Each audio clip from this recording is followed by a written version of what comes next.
Normality. Normality, तो normality को हम किससे रिप्रेजेंट करते हैं? कैपिटल एन से रिप्रेजेंट करते हैं। जैसे हमने पढ़ा था बेटा मोलरिटी, मोलरिटी को हमने कैपिटल एम से रिप्रेजेंट किया था, नॉर्मेलिटी को हम कैपिटल एन से रिप्रेजेंट करते हैं।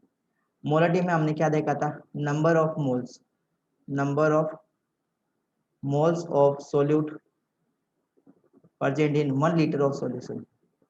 तो number of moles of solute divided by volume of solution in litre, ये फॉर्मूला हमने देखा था किसके लिए? मोलरिटी के लिए। अब हम देखेंगे बेटा नॉर्मेलिटी के लिए। तो नॉर्मेलिटी के लिए फॉर्मूला क्या है? नॉर्मेलिटी के लिए फॉर्मूला आएगा number of gram equivalent, number of, क्या आ जाएगा बेटा यहाँ पे? Number of gram equivalent, number of gram equivalent of solute divided by volume of the solution in litre. ये फॉर्मूला आपका नॉर्मेलिटी का, ये फॉर्मूला आपका मोलरिटी का। तो सबसे पहले तो हमें ये समझना था बेटा ग्राम इक्विवेलेंट क्या होता है। तो इसको समझने के लिए हमें क्या चाहिए बेटा? इसको समझने के लिए हमें चाहिए एक इक्विवेलेंट मास का कंसेप्ट। तो इक्विवेलेंट मास हम कैसे फाइंड करते हैं अलग अलग सब्सटेंस के लिए? मैंने बताया था, मैंने क्या बताया बेटा? देखो नॉर्मेलिटी के लिए, नॉर्मेलिटी के लिए हमें क्या रिक्वायरमेंट है? नॉर्मेलिटी के लिए हमें पता होना चाहिए ग्राम इक्विवेलेंट, ग्राम इक्विवेलेंट पता होना चाहिए सोल्यूट का। अब किसी भी सोल्यूट का ग्राम इक्विवेलेंट कैसे फाइंड करना है, इसको समझने के लिए सबसे पहले हमें कंसेप्ट समझ में आना चाहिए इक्विवेलेंट मास का कंसेप्ट। ये कंसेप्ट हमें समझना आना चाहिए।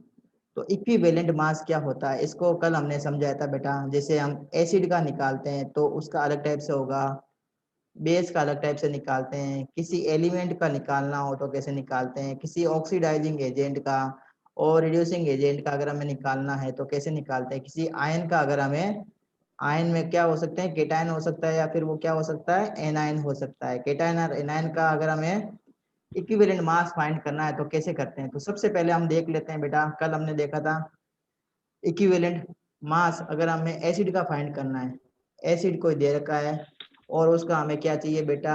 इक्विवेलेंट मास हमें फाइंड करना है। तो इक्विवेलेंट मास हम कैसे फाइंड करेंगे? इक्विवेलेंट मास के लिए हमें चाहिए बेटा molar mass, molar mass of the acid, of the acid divided by n factor, n factor. N factor अगर हम लिख देते हैं ना तो एन फैक्टर से हम एसिड का, बेस का, एलिमेंट का, oxidizing agent, reducing agent, ion का, केटायन और एनायन सबका हम सबका इक्विवेलेंट मास फाइंड कर सकते हैं।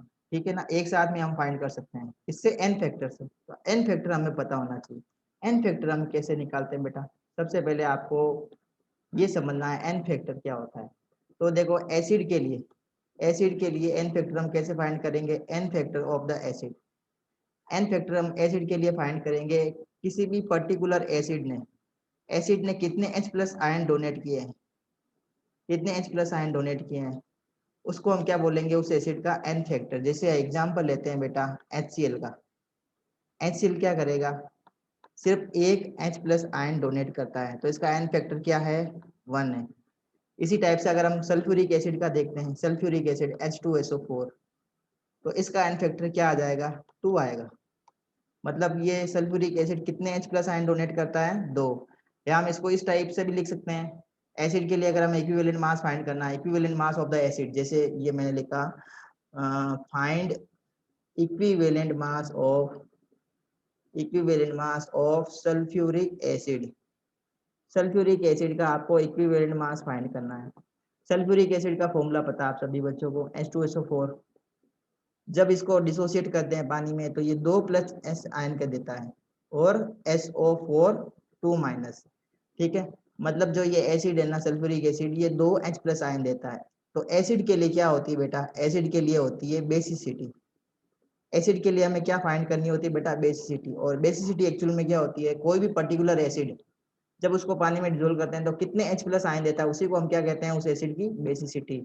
सल्फ्यूरिक एसिड के लिए बेसिसिटी क्या हो जाएगी, सल्फ्यूरिक एसिड के लिए बेसिसिटी यहाँ पे 2 है। HCl की अगर हम बात करते हैं तो HCl के लिए बेसिसिटी क्या है बेटा, 1 है। इसी टाइप से अगर हम HNO3 की बात करते हैं, इसकी बेसिसिटी कितनी होगी बेटा, 1 होगी, क्योंकि ये एक ही H+ आयन देता है और दूसरा क्या आयन होगा, नाइट्रेट का आयन होगा। तो एसिड की हमेशा क्या होती है बेटा, बेसिसिटी होती है।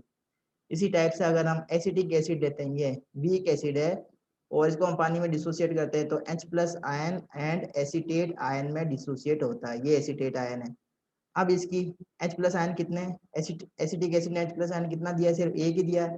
तो इस एसिड के लिए बेसिसिटी होगी बेटा कितनी, 1। हमें यहाँ पे फाइंड करना है कि किसके लिए बेटा, इक्विवेलेंट में मास हमें किसके लिए फाइंड करना है, सल्फ्यूरिक एसिड के लिए करना है। तो सबसे पहले फॉर्मूला लगा देंगे आप सल्फ्यूरिक एसिड का इक्विवेलेंट मास फाइंड करने के लिए, molar mass divided by n factor, है ना। इक्विवेलेंट मास हम फाइंड करेंगे किसका, इक्विवेलेंट मास हम फाइंड कर रहे हैं बेटा किसके लिए, सल्फ्यूरिक एसिड के लिए। तो equivalent mass of sulphuric acid क्या हो जाएगा, molar mass, molar mass of sulphuric acid divided bye, यहाँ पे आप n फैक्टर लिख सकते हो या फिर आप क्या लिख सकते हो, इसकी जगह आप लिख सकते हो molar mass of sulphuric acid divided bye basicity of sulphuric acid, basicity of sulphuric acid. तो सल्फ्यूरिक एसिड की बेसिसिटी कितनी है बेटा, 2 है। मोलर मास कितना आएगा सल्फ्यूरिक एसिड का, 98, 98 डिवाइडेड बाय 2 इक्वल टू क्या आ गया बेटा, 49। 49 क्या हो गया बेटा, इक्विवेलेंट मास हो गया, क्या हो गया बेटा, equivalent mass for sulphuric acid. इसी टाइप से अगर आपको कहते हैं कि बेस है NaOH, ये क्या बेटा, बेस है सोडियम हाइड्रोक्साइड। तो सोडियम हाइड्रोक्साइड का हमें क्या फाइंड करना है, इक्विवेलेंट मास फाइंड करना है सोडियम हाइड्रोक्साइड के लिए। कैसे करेंगे, फॉर्मूला वही है, molar mass of, molar mass of NaOH। NaOH का मोलर मास कितना होता है पता होना चाहिए बेटा आपको, molar mass of NaOH divided by n factor, divided by n factor. अब आप इसको n फैक्टर लिख दो, या फिर NaOH क्या बेटा, बेस है, तो बेस के लिए क्या होती है, एसिडिटी होती है, बेस के लिए क्या होती है बेटा, एसिडिटी। अब एसिडिटी का मतलब क्या है, जैसे NaOH है ना, इसको अगर हम पानी में डिसोसिएट करते हैं तो ये Na पॉजिटिव बनाता है और OH नेगेटिव बनाता है। तो सोडियम हाइड्रोक्साइड ने पानी में डिसोसिएट करने से कितने OH आयन दिए हैं, यहाँ पे सिर्फ एक ही OH आयन हमें मिलना है। तो NaOH की क्या हो गई बेटा, एसिडिटी हो गई। NaOH की क्या हो गई बेटा, यहाँ पे एसिडिटी कितनी हो गई, यहाँ पे 1, ठीक है। तो यहाँ पे हम n फैक्टर लिखो या फिर इसकी क्या लिख दो बेटा, यहाँ पे एसिडिटी लिखो। तो एसिडिटी या n फैक्टर क्या आएगा, इसका 1 आएगा। मोलर मास NaOH का कितना होता है, मोलर मास होता है NaOH का 40 डिवाइडेड बाय एसिडिटी या फिर n फैक्टर इसका 1, तो इसके केस में आएगा 40। तो NaOH के लिए जो मोनो एसिडिक बेस है, मोनो एसिडिक बेस का मतलब सिर्फ ये OH आयन सिंगल देता है, इसकी एसिडिटी 1 होती है, मोनो एसिडिक बेस है ये। तो इसके लिए मोलर मास और इक्विवेलेंट मास, मोलर मास और इक्विवेलेंट मास दोनों क्या होंगे, सेम होंगे, जो कि कितना होगा, 40 होता है। तो बात समझ में आई होगी बेटा, किस टाइप से हम किसी भी एसिड का या बेस का फाइंड करते हैं, क्या, इक्विवेलेंट मास। इक्विवेलेंट मास वाला कंसेप्ट आपको समझ में आया होगा। इसी टाइप से अगर आपको कोई बेटा ऑक्सीडाइजिंग एजेंट दे देता है, आपको अगर आपको कोई दिया है ऑक्सीडाइजिंग एजेंट, क्या दे दिया बेटा, ऑक्सीडाइजिंग एजेंट। तो ऑक्सीडाइजिंग एजेंट का, या फिर आपको दे दिया बेटा रिड्यूसिंग एजेंट, रिड्यूसिंग एजेंट दे दिया। तो ऑक्सीडाइजिंग एजेंट या रिड्यूसिंग एजेंट का आपको अगर हमें फाइंड करना है बेटा, इक्विवेलेंट मास फाइंड करना है, तो कैसे फाइंड करेंगे, molar mass, molar mass of the oxidizing, of the oxidizing agent और रिड्यूसिंग एजेंट का फाइंड करना, तो रिड्यूसिंग एजेंट लिख देंगे डिवाइडेड बाय क्या लिख देंगे यहाँ पे, n फैक्टर, क्या लिख देंगे बेटा, डिवाइडेड बाय n फैक्टर। अब जो ऑक्सीडाइजिंग एजेंट है या फिर वो रिड्यूसिंग एजेंट है, उसके लिए n फैक्टर क्या होगा, उसके लिए n फैक्टर होगा बेटा कि ऑक्सीडाइजिंग एजेंट किसी भी रिएक्शन में कितने इलेक्ट्रॉन डोनेट करता है या फिर वो क्या करता है, एक्सेप्ट करता है। ऑक्सीडाइजिंग रिड्यूसिंग एजेंट और ऑक्सीडाइजिंग एजेंट के केस में क्या होगा, या तो वो इलेक्ट्रॉन को क्या करेंगे, डोनेट करेंगे, या फिर इलेक्ट्रॉन को क्या करेंगे, एक्सेप्ट करेंगे। कितने इलेक्ट्रॉन का ट्रांजेक्शन हुआ है केमिकल रिएक्शन में, कितने इलेक्ट्रॉन्स का ट्रांजेक्शन हुआ है केमिकल रिएक्शन में, उसी को हम क्या बोल देंगे बेटा, उसका क्या बोलेंगे हम, एन फैक्टर बोलेंगे। जैसे KMnO4 है बेटा, KMnO4, KMnO4, ठीक है। ये जो KMnO4 है ये MnO2 में चेंज होता है। मतलब यहाँ पे मैंगनीज की जो ऑक्सीडेशन स्टेट आती है +2 की आती है, यहाँ पे मैंगनीज की ऑक्सीडेशन स्टेट आती है बेटा +7 की। तो यहाँ पे कितना का चेंज हुआ है बेटा, 5 इलेक्ट्रॉन का ट्रांजेक्शन हुआ है, 5 इलेक्ट्रॉन का ट्रांजेक्शन हुआ है। तो अगर हम KMnO4 के लिए अगर हम इक्विवेलेंट मास फाइंड करते हैं तो KMnO4 का क्या लिख देंगे हम, molar mass of the KMnO4 158 है, divided by n factor of क्या लिखेंगे बेटा, n फैक्टर ऑफ KMnO4। तो KMnO4 का n फैक्टर आ गया हमारे पास में 5, इसको हम डिवाइड कर देंगे तो हमारे पास में जो वैल्यू आएगी वो क्या हो जाएगी, इसका 31.6 के आसपास आएगा। आप इसको डिवाइड करके देखेंगे, ठीक है। तो ये इसका क्या आ गया बेटा, ये इसका आ गया इक्विवेलेंट मास आ गया। तो आपको इक्विवेलेंट मास का कंसेप्ट समझ में आ गया होगा। अब जब आपको इक्विवेलेंट मास का कंसेप्ट समझ में आ गया तो अब आप इससे हम क्या निकाल सकते हैं बेटा, इससे हम नॉर्मलिटी निकाल सकते हैं, नॉर्मलिटी निकाल सकते हैं हम आराम से। तो नॉर्मलिटी का मतलब अभी मैंने बताया था, number of gram equivalent, number of gram equivalent, number of gram equivalent of the solute divided by volume of the solution in litre. ये फॉर्मूला होता है नॉर्मलिटी का। तो नंबर ऑफ ग्राम इक्विवेलेंट हमें पता नहीं है। अभी तक हमने क्या फाइंड किया बेटा, अभी तक हमने जो फाइंड किया वो हमने फाइंड किया बेटा इक्विवेलेंट मास। क्या फाइंड किया हमने, इक्विवेलेंट मास फाइंड किया है हमने। अभी तक हमें ग्राम इक्विवेलेंट के बारे में कोई नॉलेज नहीं है। तो अब हम फाइंड करेंगे बेटा ग्राम इक्विवेलेंट क्या होता है, ये हम फाइंड कर रहे हैं। देखो बेटा ग्राम इक्विवेलेंट क्या होता है, gram equivalent equal to molar mass of the substance, molar mass of the substance divided by equivalent mass of the substance. तो हमारे पास में क्या निकल के आ जाएगा, ग्राम इक्विवेलेंट समझ निकल के आ जाएगा। बात समझ में आई होगी आपको बच्चों को, सभी बच्चों को आपको समझ में आई होगी। समझ में आई है तो जल्दी से कमेंट कर दीजिए, चैट बॉक्स में कमेंट कीजिए बच्चों जल्दी से।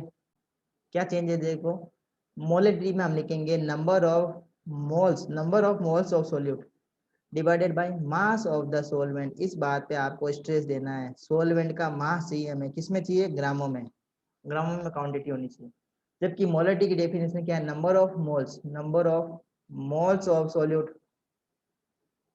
Divided by volume of the solution in litre. देखो ये डेफिनेशन, ये थोड़ा सा चेंजेज है मोलरिटी और मोलरिटी में डिफरेंस। देखो number of moles of solute दोनों में, number of moles of solute चाहिए, number of moles of solute चाहिए, इसमें भी चाहिए, इसमें भी चाहिए, मोलरिटी में भी चाहिए, मोलरिटी में भी चाहिए। मोलरिटी में देखो क्या है, देखो ये जो है ना मोलरिटी, इसमें क्या लिखा हमने, इसमें आप देखेंगे इसमें लिखा हमने volume of the solution in litre. जबकि मोलरिटी में मैंने क्या लिखा है, mass of the solvent in gram. ये ध्यान देना है, ठीक है। सॉल्वेंट का क्या लेते हैं हम यहाँ पे, मास लेते हैं, वो भी किस में लेते हैं बेटा, ग्रामों में लेते हैं। ग्राम में ले लो, यहाँ पे ग्राम में भी ले सकते हैं। यहाँ पे इसको मैं लिख देता हूँ बेटा, किलोग्राम में ले दें, किलोग्राम में लिख देता हूँ, किलोग्राम में सही, किलोग्राम। अगर ग्राम में लिखेंगे तो यहाँ पे हमें क्या करना पड़ेगा, 1000 से मल्टीप्लाई करना पड़ेगा, इंटू 1000 करना पड़ेगा। और अगर हम यहाँ पे किलोग्राम लिख देंगे तो यहाँ पे 1000 से मल्टीप्लाई करना की जरूरत नहीं पड़ेगी। फॉर्मूला मैं वापस बता देता हूँ बेटा, किसका, मोलरिटी का फॉर्मूला मैं एक बार फिर वापस बता रहा हूँ आपको। Number of moles of the solute, number of moles of the solute divided by mass of the solvent in, अगर मैं यहाँ पे ग्राम लिखता हूँ तो इनटू करना पड़ेगा 1000, इंटू 1000 करना पड़ेगा अगर मैं यहाँ पे मैं ग्राम लिखता हूँ तो, ये ध्यान देना है। और अगर मैं यहाँ पे लिख देता हूँ, ध्यान से देखेंगे, यहाँ मैं अगर लिख देता हूँ किलोग्राम, तो यहाँ पे आपको 1000 से मल्टीप्लाई नहीं करना। ये डेफिनेशन है इसकी। इससे हम किसी भी सब्सटेंस की मोलरिटी फाइंड कर सकते हैं। बहुत ही इंपॉर्टेंट टर्म है ये, बहुत इंपॉर्टेंट टर्म है बेटा ये, ठीक है। तो इसको आपको देखना और इसके ऊपर बेस्ड जितने भी न्यूमेरिकल आते हैं ना, आपको सॉल्व करना है। इसको बाद में और हम डिस्कस करेंगे। एक और पॉइंट हम डिस्कस कर लेते हैं बेटा, mole fraction, very very important point, ध्यान देंगे बेटा। अब हम पढ़ने जा रहे हैं नया पॉइंट, मोल फ्रैक्शन। मोल फ्रैक्शन क्या होता है, इसको हमें समझना है। मोल फ्रैक्शन को हमें समझना है बेटा, ठीक है, ध्यान देंगे। अब हमारा पॉइंट है नया, मोल फ्रैक्शन। अब देखो, मोल फ्रैक्शन का मतलब होता है अगर किसी भी सॉल्यूशन में एक या एक से ज्यादा कंपोनेंट मौजूद है तो उसके लिए हम मोल फ्रैक्शन मालूम करते हैं, उसके लिए हम मोल फ्रैक्शन फाइंड करते हैं, उसके लिए हम मोल फ्रैक्शन फाइंड करेंगे बेटा, ठीक है। किरण कुमारी और मुकेश। हाँ, तो मैं मोल फ्रैक्शन में बता रहा था बेटा, मोल फ्रैक्शन का मतलब है अगर हमारे पास में सॉल्यूशन सॉल्यूशन है और सॉल्यूशन में दो कंपोनेंट वैसे होते हैं, आपको पता ही है, एक सोल्यूट है और एक सोलवेंट है, ठीक है। सोल्यूट है और सोलवेंट है। अब सोल्यूट के मोल कितने हैं और सोलवेंट के टोटल मोल कितने हैं, उसका अगर हम रेशियो निकालते हैं तो उसको हम क्या बोलते हैं बेटा, मोल फ्रैक्शन कहते हैं। उसको हम क्या बोलेंगे बेटा, मोल फ्रैक्शन बोलते हैं। Suppose in a solution N1 and N2 are the mole of solute and solvent. Suppose एक एग्जांपल लेते हैं, मैं देखो एक एग्जांपल से बता रहा हूँ। एक हमने सॉल्यूशन लिया, suppose in a solution N1 and N2 are number of moles of solute and solvent। solute और solvent के दो नंबर ऑफ मोल्स दे रखे, कितने दे रखे हैं, N1 और N2 दे रखा है। N1 किसका है, solute का है, और N2 किसका बेटा, solvent का है, ठीक है। तो अब हम इसमें मोल फ्रैक्शन निकालना है, तो हम मोल फ्रैक्शन कैसे निकालेंगे, मोल फ्रैक्शन निकालेंगे सबसे पहले हम सोल्यूट का, तो सोल्यूट के लिए सबसे पहले हम मोल फ्रैक्शन निकाल लेते हैं। तो मोल फ्रैक्शन निकालेंगे मतलब आउट ऑफ कितने मोल्स हो गए, देखो N1 तो है सोल्यूट का और N2 किसका है, सोलवेंट का। N1 नंबर ऑफ मोल्स किसके हैं, सोल्यूट के। N2 क्या है बेटा, number of moles of solvent. अब सोल्यूट और सोलवेंट दोनों आपस में मिक्स होकर क्या बना रहे हैं, सॉल्यूशन बना रहे हैं, सॉल्यूशन। अब इस सॉल्यूशन में टोटल अमाउंट में सोल्यूट का रेशियो कितना है और जो सॉल्वेंट है उसका रेशियो कितना है, उसको हम रिप्रेजेंट करते हैं मोल फ्रैक्शन में। तो अब यहाँ पे हम लिख देंगे बेटा मोल फ्रैक्शन। सबसे पहले हम फाइंड कर लेते हैं, suppose mole fraction of solute. Solute का मोल फ्रैक्शन अगर हमें फाइंड करना है तो कैसे फाइंड करेंगे, इसको हम लिख देते हैं सपोज x1 से, ठीक है। x1 is the mole fraction of solute. कैसे करेंगे, N1 हमें किसका फाइंड करना है, मोल फ्रैक्शन ऑफ सोल्यूट। तो यहाँ पे लिख देंगे number of moles of solute divided by total number of moles of the solute and solvent. ये देखो N1 क्या है, number of moles of solute, N2 क्या है, number of moles of solvent, ठीक है। इससे हम डिवाइड कर देंगे तो हमारे पास में क्या आ जाएगा, मोल फ्रैक्शन ऑफ सोल्यूट आ जाएगा। इसी टाइप से अगर हमें फाइंड करना बेटा मोल फ्रैक्शन ऑफ सोलवेंट, तो मोल फ्रैक्शन ऑफ सोलवेंट को हम लिखेंगे X2 से। यहाँ पे हम लिख देंगे बेटा मोल फ्रैक्शन ऑफ सोलवेंट लिख किया हमने फाइंड, तो number of moles of solvent divided by total number of moles.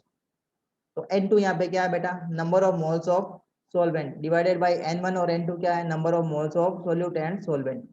तो इस टाइप से आप मोल फ्रैक्शन फाइंड करते हैं। एक मैं एग्जांपल दे रहा हूँ, ध्यान से देखेंगे बेटा, एक मैं एग्जांपल दे रहा हूँ।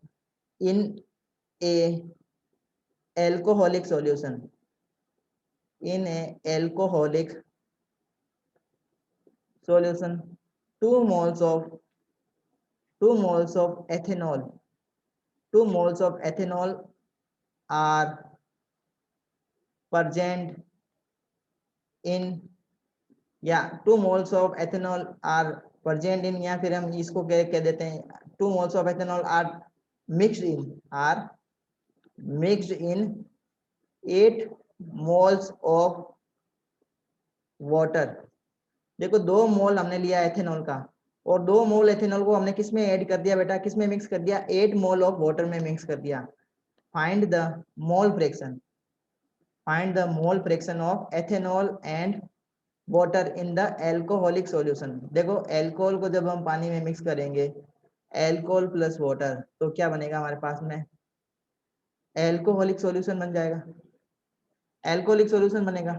अब इस एल्कोहलिक सॉल्यूशन में ध्यान देना बेटा, इस एल्कोहलिक सॉल्यूशन में एल्कोहल प्लस वाटर है। अब इस एल्कोहलिक सॉल्यूशन में एल्कोहल का पोर्शन कितना है और इसमें वाटर का पोर्शन कितना है, ये फाइंड करना है। इसी को हम क्या बोलते हैं यहाँ पे, मोल फ्रैक्शन। कैसे फाइंड करेंगे, ध्यान देंगे, फॉर्मूला क्या लिखेंगे, देखो ध्यान से देखेंगे, फॉर्मूला लिखेंगे हम यहाँ पे mole fraction, mole fraction of alcohol, mole fraction of alcohol. तो number of moles of alcohol कितने लिए थे हमने, 2 divided by number of moles of alcohol plus water. तो एल्कोहल के मोल्स कितने, 2, वाटर के मोल कितने हैं बेटा, 8। तो इसको सोल्व करेंगे, 2 divided by 10 equal to 1/5। Mole fraction कितना आ गया इसका, 1.1 डिवाइडेड बाई 5। 1 डिवाइडेड बाई इसका 5 का मतलब हो गया 0.2 मोल फ्रैक्शन ऑफ एल्कोहल। इसको हमने लिख दिया सपोज x1 से। इसी टाइप से हम मोल फ्रैक्शन फाइंड करेंगे, mole fraction, mole fraction of water. तो वाटर के लिए मोल फ्रैक्शन फाइंड करेंगे, number of moles, number of moles of water, number of moles of water divided by total number of, total number of moles, total number of moles. तो total number of moles of water कितने लिए थे, water के कितने मोल लिए थे हमने, water के लिए थे 8 mole, divided by total number of moles, alcohol का number of moles plus water के मोल्स। तो ये हो गया बेटा 8 डिवाइडेड बाय 10। तो इसको हम सोल्व करेंगे तो ये आ गया हमारे पास में 0.8। ठीक है, अब जब हम दोनों मोल फ्रैक्शन को ऐड करते हैं ना, तो दोनों मोल फ्रैक्शन को ऐड करेंगे तो हमेशा इसकी जो सम आएगा वो कितना आएगा बेटा, 1 आएगा। मोल fraction of both the component with always be 1। अगर एक से ज्यादा कंपोनेंट डिजोल्व है, अगर कोई सब्सटेंस है, जैसे कोई भी एक सब्सटेंस दे दिया बेटा, एक कोई सॉल्यूशन बना है, अब इस सॉल्यूशन में एक से ज्यादा सोल्यूट है और एक सॉल्वेंट है। सपोज मैंने ले लिया सोल्यूट 1, सोल्यूट 2, सोल्यूट 3 और एक हमने लिया सोलवेंट। सोल्यूट जो 1 है इसके नंबर ऑफ मोल्स मैंने ले लिया बेटा 1.5। सोल्यूट 2 है इसके नंबर ऑफ मोल्स मैंने ले लिए यहाँ पे 3। और जो सोल्यूट 3 है इसका मैंने नंबर ऑफ मोल्स ले लिया मैंने 4.5। और जो सोलवेंट है ये मैंने लिया नंबर ऑफ मोल्स। ठीक है, ये नंबर ऑफ मोल्स मैंने लिए, नंबर ऑफ मोल्स। अब ये जो सोलवेंट मैंने लिया है, सोलवेंट इसके नंबर ऑफ मोल्स मैंने ले लिए 9 मोल्स। तो find the mole fraction of solute 1, solute 1, solute 2, solute 3 and solvent.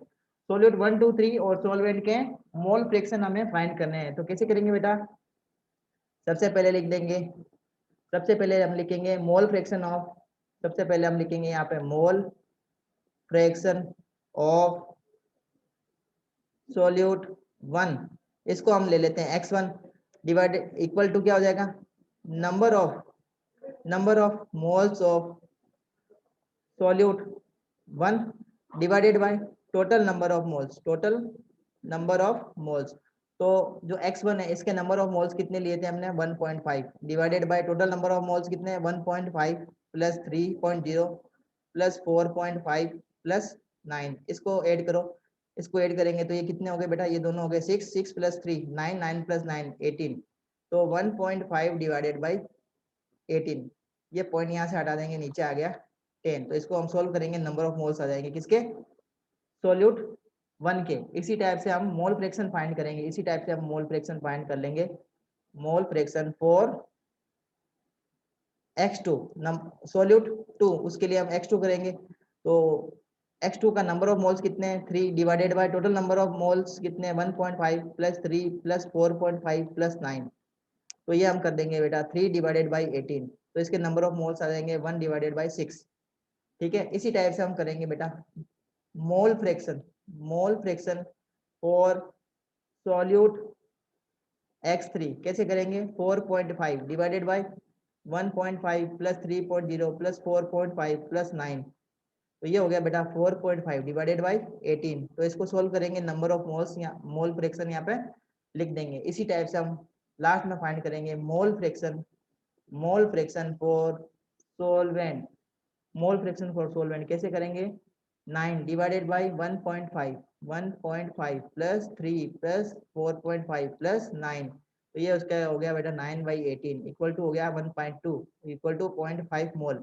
अब इन सब का सम हम करेंगे ना, सम कितना आएगा बेटा 1 आएगा। इसका मतलब x1 plus x2 plus x3 plus x4 equal to 1। जितने भी सब्सटेंस दे रखे हैं आपको इन सब का मोल फ्रैक्शन अगर आप काउंट करोगे इसका सम करोगे कितना आएगा, हमेशा 1 आता है। ये बात आपको समझ में आ गई बेटा। तो यहाँ पे हमने 2 इंपॉर्टेंट टर्म्स कंप्लीट कर लिए बेटा आज। वेरी वेरी इंपॉर्टेंट टर्म्स थी वो हमने कंप्लीट